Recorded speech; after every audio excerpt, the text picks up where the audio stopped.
মই দুপৰীয়া সাজৰ কাৰণে ভাজি বনাবলৈ কেপচিকাম মাজৰ গুটি অংশ উলিয়াই লৈছোঁ, নহ'লে গুটিবোৰ ভাল নালাগে খাই। গুটিখিনি ওলোৱা হৈ গৈছে। গাজৰ মিহি মিহিকৈ কুটিম, লগতে দিম মই বিনছ আৰু সৰু আলু গুটি।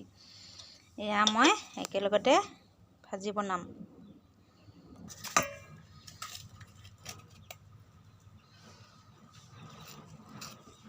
এনেকৈ মিহি মিহিকৈ মই কাটি লৈছোঁ।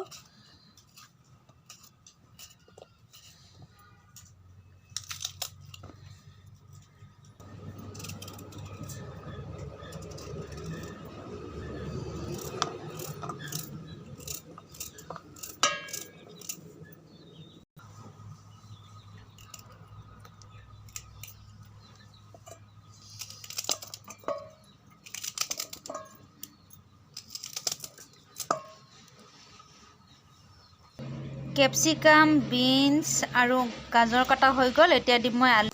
আমাৰ সৰু আলু কাটা হৈ গ'ল, দুফাল দুফালকৈ কাটিছোঁ। এতিয়া দিম মই মটৰ।